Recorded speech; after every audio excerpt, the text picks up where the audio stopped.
Hello बच्चों। कैसे हैं आप लोग? उम्मीद करता हूं आप लोग बहुत ही अच्छे होंगे और अच्छे ढंग से बोर्ड एग्जाम 2026 का तैयारी में जुटे होंगे। प्यारे बच्चों, आज का जो क्लास है वो है इंग्लिश क्लास 12 का प्रो सेक्शन का चैप्टर 1, जिसका नाम है इंडियन सिविलाइजेशन एंड कल्चर, भारतीय सभ्यता और संस्कृति। प्यारे बच्चों, इससे पहले हमने पूरे लेक्चर क्लास को एक्सप्लेन बढ़िया से कर दिया है और साथ में इसका ऑब्जेक्टिव भी जो इम्पोर्टेंट होने वाले हैं वो सारे ऑब्जेक्टिव भी मैं अच्छे से मैं पढ़ा दिया हूँ और आपके चैनल पर आपको देती हूँ। अगर आप नहीं देखेंगे तो प्लीज मेरे चैनल पर जाके आप देख सकते हो, बहुत ही अच्छे ढंग से मैं बताया हूँ।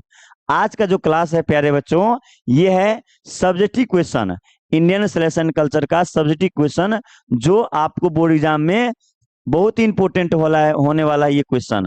और अगर आप ये क्लास ले लिए तो मुझे पूरा विश्वास है कि आपको दूसरा कोई वीडियो देखना नहीं पड़ेगा, जिसको मैं बहुत ही अच्छे से बताने वाला हूँ। तो प्यारे बच्चों, आज चलिए सेशन को स्टार्ट करते हैं।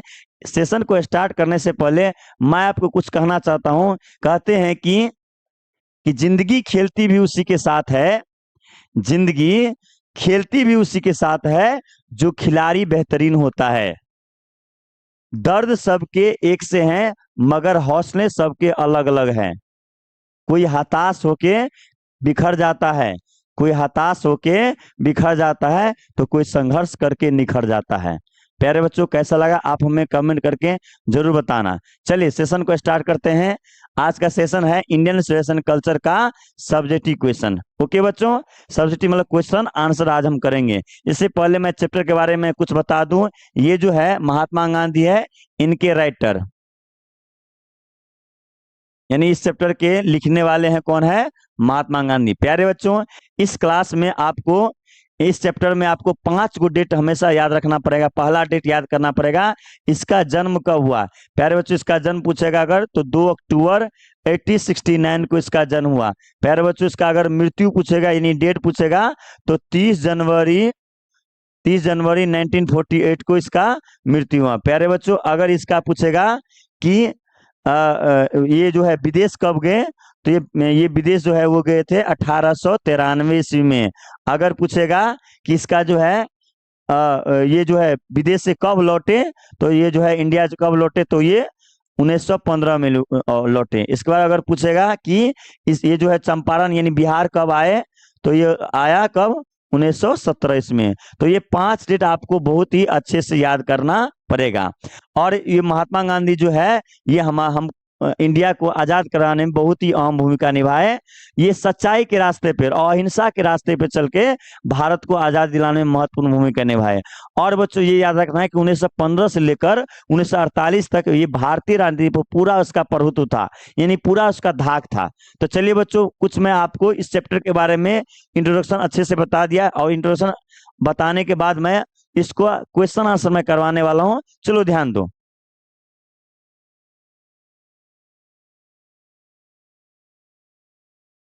तो प्यारे बच्चों, सब्सिडी क्वेश्चन करवाने वाला हूं, जिसका पहला जो क्वेश्चन है कि लिखा है how is the Indian civilisation different from European civilisation. भारतीय जो सभ्यता है, इंडियन इंडियन सिविलाइजेशन होता है भारतीय सभ्यता। भारतीय सभ्यता डिफरेंट अलग या भिन्न, डिफरेंट मतलब अलग या भिन्न। भारतीय सभ्यता अलग या भिन्न है फ्रॉम से यूरोपियन सिविलाइजेशन, मतलब बोल रहा है कि भारतीय सभ्यता यूरोपियन सिविलाइजेशन से कैसे अलग है। हाउ कैसे अलग है, क्वेश्चन समझा बच्चों? कैसे कैसे क्या कह रहा है? कह रहा है कि जो भारतीय जो सभ्यता है, वो भारतीय सभ्यता यूरोपियन जो सिविलाइजेशन है उससे कैसे अलग है, कैसे भिन्न है। इसको कह रहा है कि इसका आंसर बताओ। तो हमने लिखा है, क्या लिखा है कि the tendency of Indian civilisation, भारतीय सभ्यता का जो टेंडेंसी है, प्रवृत्ति है वो एलिवेट करता है, दिखाता है द मोरल बीइंग को, नैतिक बल को दिखाता है। नैतिक बल का मतलब क्या हुआ बच्चों? नैतिक बल का मतलब होता है कि वो मेहनत कैसे करता है, उस ईमानदारी उसके पास है, है ना, वो हाथ पैर चलाता है, यानी ऐशो आराम पर ध्यान नहीं देता है, आनंदमय जीवन को स्वीकार नहीं करता है, उसको बोलते हैं नैतिक बल। यानी नैतिक बल पर हमारा जो सिविलाइजेशन है, भारतीय सभ्यता है, वो ध्यान देता है। वेयर एज, जबकि यूरोपियन सिविलाइजेशन, यूरोपियन जो सिविलाइजेशन है, एलिवेट, बढ़ावा देती है इमोरलिटी को, अनैतिकता को, ऐशो आराम को, आनंदमय जीवन को, जिसमें हमें काम न करना पड़े, मेहनत करना न पड़े, उस चीज को ज्यादा बढ़ावा देती है कौन? यूरोपियन सिविलाइजेशन, है ना। आगे कह रहा है कि पीपल ऑफ इंडियन सिविलाइजेशन, भारतीय सभ्यता का जो लोग हैं, पीपल है, लोग है, बिलीव, विश्वास करता है, गॉड में, भगवान में विश्वास करता है। यानी भारतीय जो सभ्यता है वह भगवान में विश्वास करता है बच्चों, है ना। बट लेकिन पीपल ऑफ यूरोपियन सिविलाइजेशन, है ना, यूरोपियन सिविलाइजेशन का जो लोग हैं वो is not believe in God, है ना, भगवान में विश्वास नहीं करता है बच्चों। ओके बच्चों, इन दिस वे, इस तरीका से हम कह सकते हैं कि वी कैन से दैट, हम कह सकते हैं कि that Indian civilisation is different from European civilisation.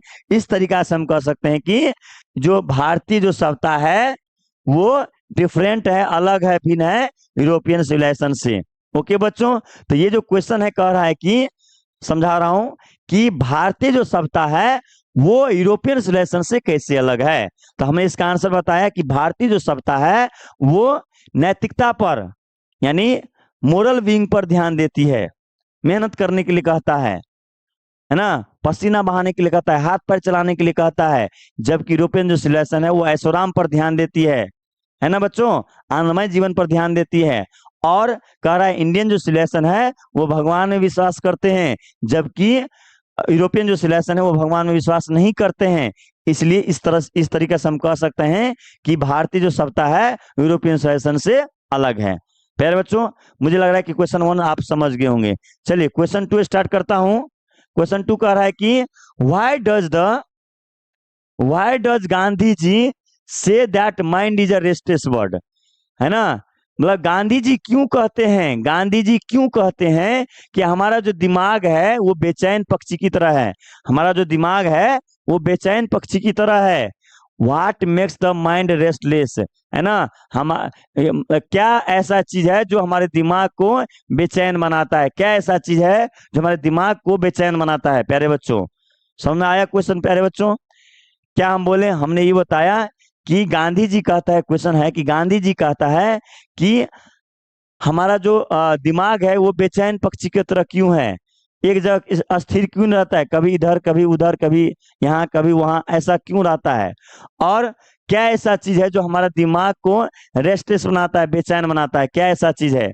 तो हमने आंसर लिखा है कि गांधी जी से that mind is a restless bird, Gandhi ji कहते हैं हमारा जो दिमाग है वो बेचैन पक्षी की तरह है। बिकॉज, क्योंकि the more it gets the more it wants, जितना हम पाते हैं, जितना हम पाते हैं उतना ही हम चाहते हैं, यानी जितना हमें मिलता है उतना और हम चाहते हैं। जैसे मान लो अगर किसी बच्चे के पास मोबाइल है, सिंपल सा मोबाइल है, सिंपल स्मार्टफोन है, अब वो चाहता है कि किस तरह से हमें और महंगा वाला फोन मिल जाए, है ना। अगर वो मिल गया उसके बाद चाहता है कि वो हमें आईफोन मिल जाए, तो जितना उसको मिलता है उतना और उनको चाह बढ़ता है ना बच्चों। किसी के पास अगर मान लो कि कोई सिंपल सा बाइक है, वो तुरंत चाहता है कि मुझे मेरे पास रॉयल इनफील्ड आ जाए, है ना। तो इससे क्या होता है, जितना उसको मिल रहा है उससे और उसको चाह और बढ़ जाता है, इसलिए जो उसका दिमाग जो है वो रेस्टलेस हो जाता है, बेचैन हो जाता है ना बच्चों। एंड स्टिल रिमेन्स अनसेटिस्फाइड, और फिर भी असंतुष्ट रहता है, उसका मन नहीं भरता है, असंतुष्ट ही रहता है उसका मन, है ना।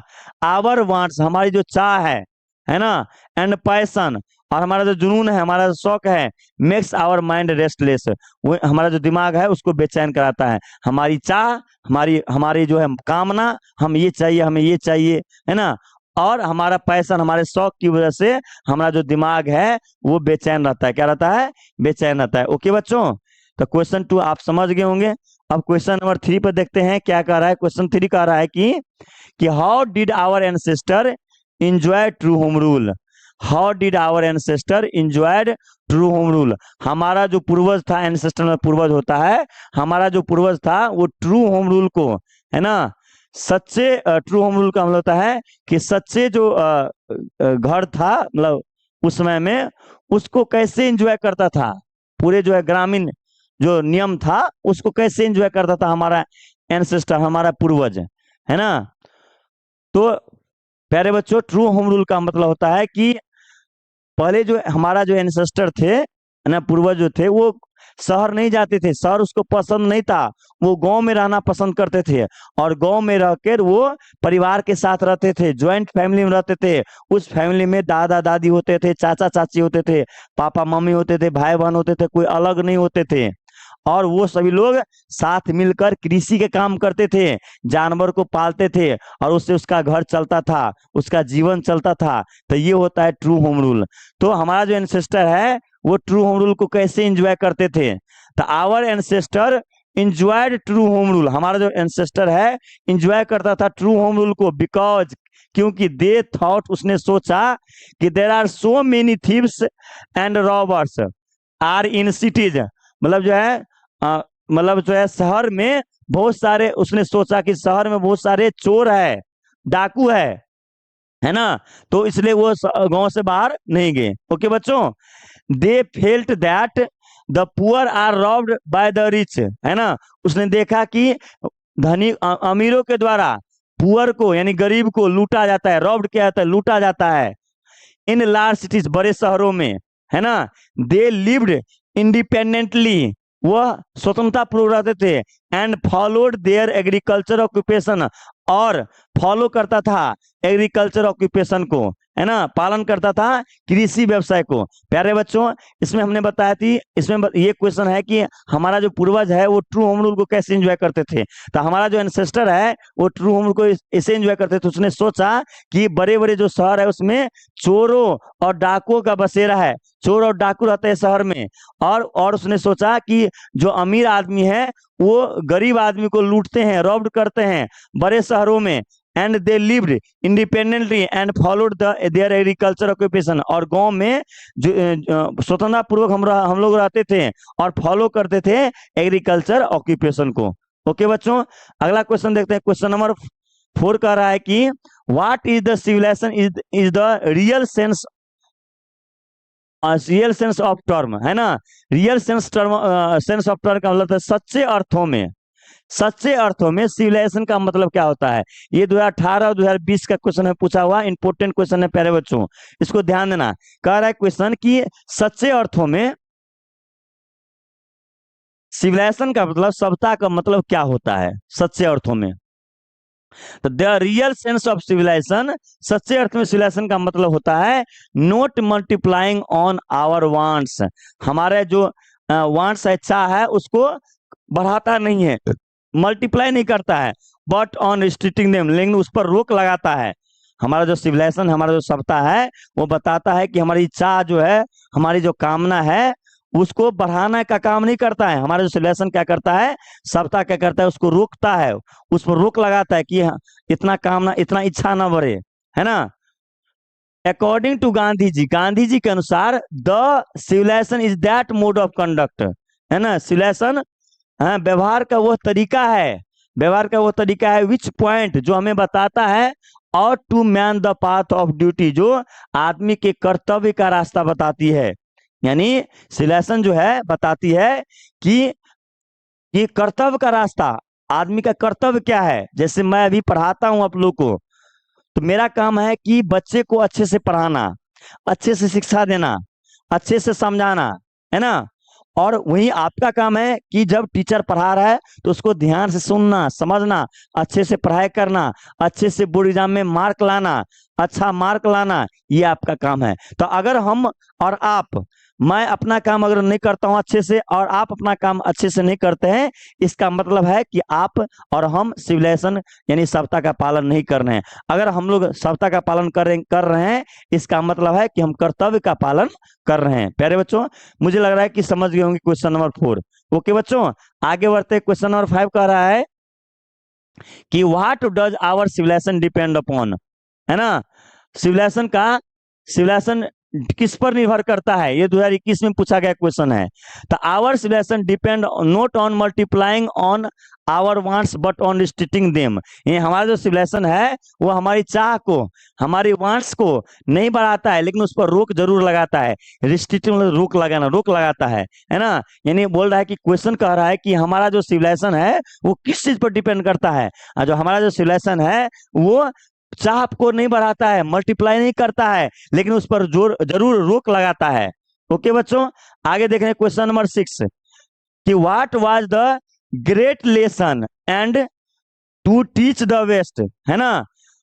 What was the great lesson, है ना, had to teach the west. यानी कह रहा है क्वेश्चन में कि पश्चिमी लोगों को हमसे क्या सीखना चाहिए, हमसे उसका क्या सीखना चाहिए बोल रहा है।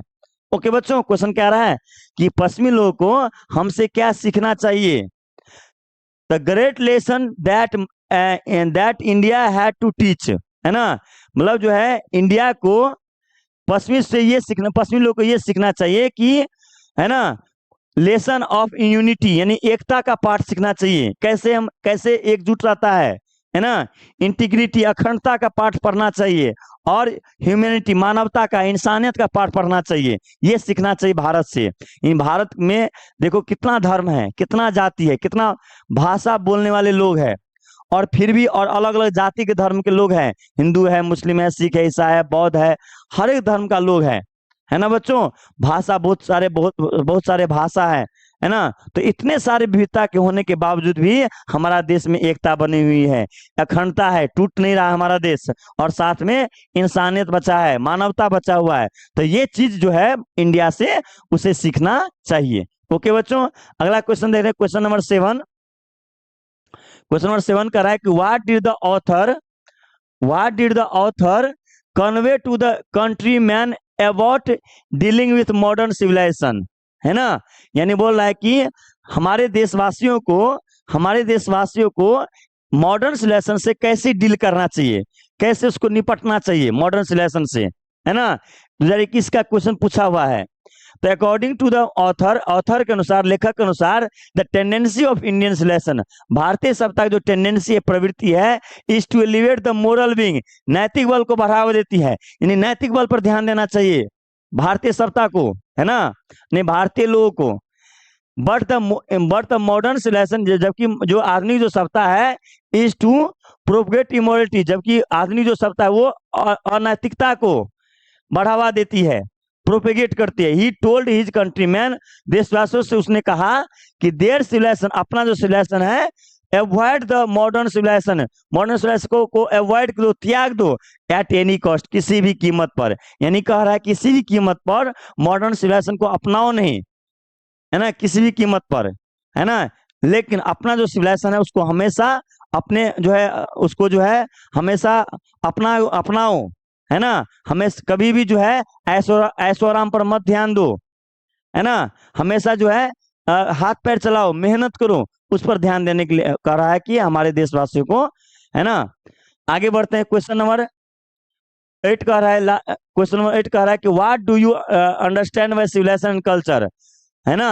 क्या कर रहा है कि हमारा जो सिविलाइजेशन एंड कल्चर से आप क्या समझते हैं, है ना, आप क्या समझते हैं। What do you understand by civilisation and culture, सभ्यता और संस्कृति से आप क्या समझते हैं। तो आंसर बताएं कि civilisation is manner of man's life, civilisation जो है आदमी के जीवन का व्यवहार का तरीका है। यानी सिविलाइजेशन सभ्यता है आदमी के जीवन का व्यवहार का तरीका है। इट कम्स फ्रॉम, यह आता है एजुकेशन से, किससे आता है, एजुकेशन से, शिक्षा से आता है, एंड द सोसाइटी, और समाज से आता है। यानी हमारा जो सभ्यता है वो क्या है, आदमी के जीवन का व्यवहार, और व्यवहार कैसे आता है, यह आता है एजुकेशन से, शिक्षा से आता है, सोसाइटी से आता है, जिसमें हम रहते हैं, विच मैन लिव, जिसमें कोई आदमी रहता है ना। इट एक्सप्रेस, यह व्यक्त करता है through man's conduct and behaviour, यह बताता है आदमी के व्यवहार का और बिहेवियर का, आचरण का, in is day to day life, आदमी के दिन प्रतिदिन जीवन को जो जीता है उसके जीवन से, उसके व्यवहार के, उसके आचरण से यह जो है व्यक्त होता है। वेयर एज, जबकि culture is different from it, जबकि कल्चर जो है इससे थोड़ा अलग है।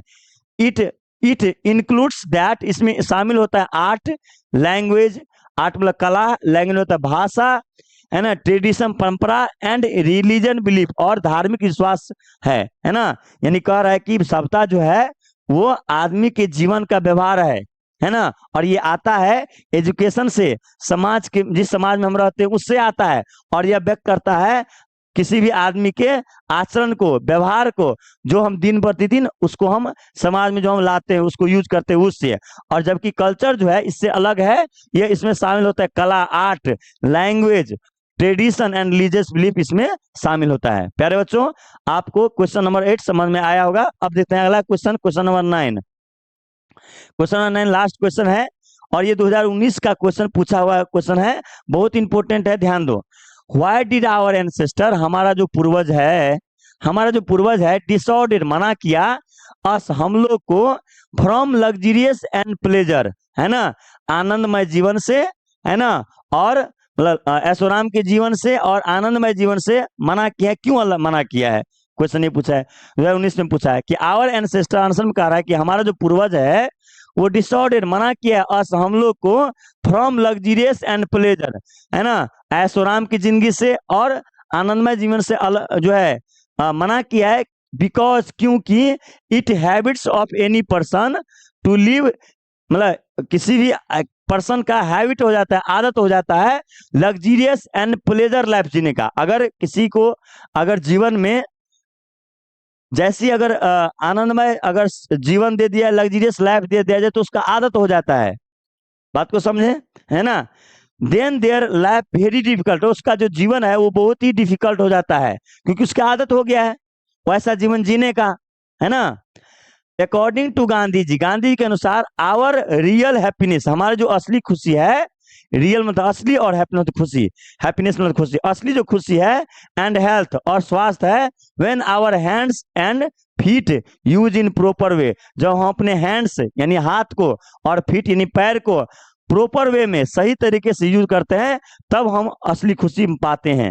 यानी गांधी जी का कहना है इस क्वेश्चन के अनुसार कि हमारा जो पूर्वज है क्यों मना किया है आनंदमय जीवन से और ऐशोराम की जिंदगी से जीने से मना क्यों किया है, तो कह रहा है कि हमारा जो एंसेस्टर है वो आनंदमय जीवन से और जो है आनंदमय जीवन से और ऐशोराम की जिंदगी से इसलिए मना किया क्योंकि अगर हम लग्जरियस लाइफ और प्लेजर लाइफ का जीने का तरीका अगर हम अपना लेंगे, हैबिट अगर आदत हो जाएगा, तो इससे हमारा जीवन जो है बहुत ही डिफिकल्ट हो जाएगा। गांधी जी कहता है हमारा जो रियल हैप्पीनेस है वो आता है हमारे हाथ और पैर को सही वे में अगर हम चलाएंगे तो हम खुश रहेंगे, है ना। तो प्यारे बच्चों, आज का जो क्वेश्चन है क्वेश्चन 9 तक हम अच्छे से समझा दिया है। अगर आपको जरा भी समझ में आया है, अगर अच्छा लगा हो तो प्लीज वीडियो को लाइक, शेयर और सब्सक्राइब कीजिए, जिससे मेरा मनोबल बढ़ता रहे और आने वाला समय में अच्छे से मैं वीडियो लाता रहूंगा। Okay, thank you.